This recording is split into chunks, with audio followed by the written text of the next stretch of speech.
Sony and Microsoft have set a hard expiration date for physical video games. By January 2028, both platform holders plan to permanently dismantle their optical disc manufacturing pipelines for all new software releases. The industry is already preparing consumers for this reality. Rockstar Games is launching the most anticipated release of the decade, Grand Theft Auto 6, without a pressed playable disc. Instead, retail boxes will ship with a single-use digital download voucher. This chart shows the collapse of the physical software market compared to legacy audio formats. In fiscal 2025, physical video game sales in the United States dropped to a historic low of roughly 25 million units. Meanwhile, vinyl music records, a completely analog format, saw massive growth, reaching nearly 48 million units sold. A vinyl record is a complete, self-contained archive. You put it on a turntable, and it plays.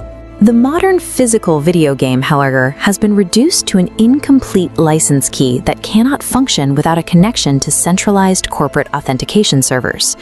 By dismantling the physical manufacturing lines, platform holders are systematically wiping out the secondary used game market. What used to be a permanent consumer asset is being replaced by a tightly controlled temporary digital rental. The technical justification for this shift starts with modern game development.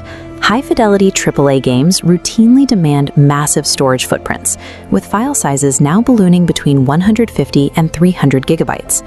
To process that much data, consoles are built around customized solid-state drives, or SSDs, which transfer information at several gigabytes per second.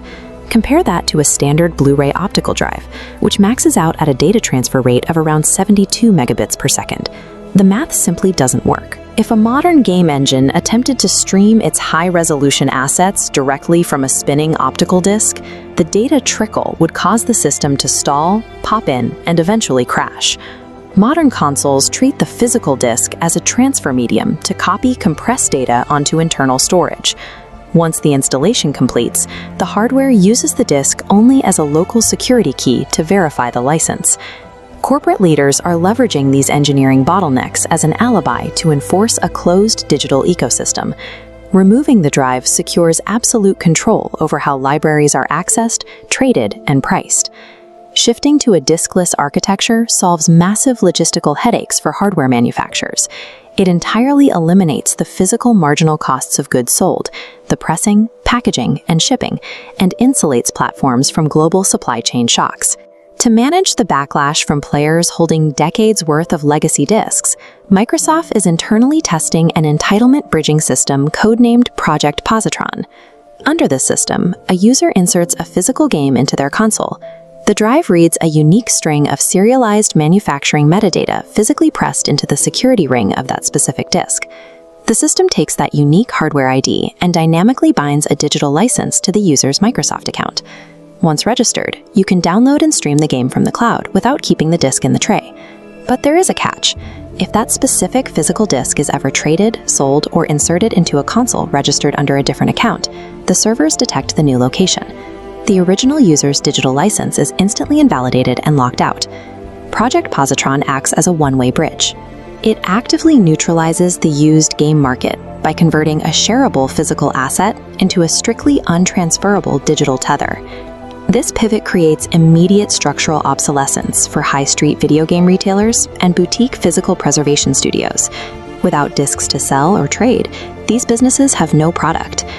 By cutting out external retail networks, platform holders secure an absolute monopoly.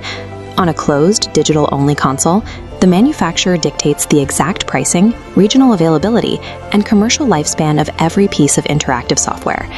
We are already seeing how publishers plan to exploit this control. With Grand Theft Auto 6, Rockstar is deliberately gatekeeping specific interactive storefronts and side missions embedded directly within the single-player map behind a $100 Ultimate Edition paywall. Without the decentralized offline archive of physical media to act as a fallback, consumers lose all purchasing agency. Your library remains permanently at the mercy of corporate servers that can be shut off at any time. This vulnerability is well documented. In 2026, Sony quietly purged over 500 legally purchased digital movies and television shows from active user accounts. The licensing agreements with external rights holders had expired, and consumers received no refunds or recourse. This discrepancy between what consumers think they are buying and what corporations are actually selling has triggered a direct legislative response. In California, Governor Gavin Newsom signed Assembly Bill 2426 into law. This legislation prohibits digital storefronts from using terms like buy or purchase on their user interfaces unless they provide transparent, unrestricted ownership.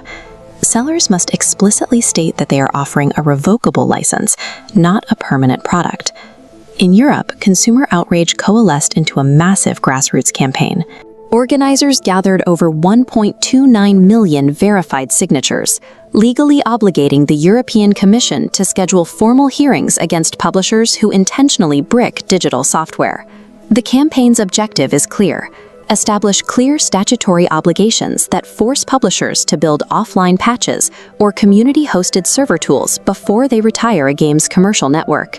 The physical game disc cannot survive the mathematical demands of modern hardware, but the push to eliminate it has ignited a global legal war over the future of digital rights, centered on one undeniable premise: if buying isn't owning, then revoking access is stealing.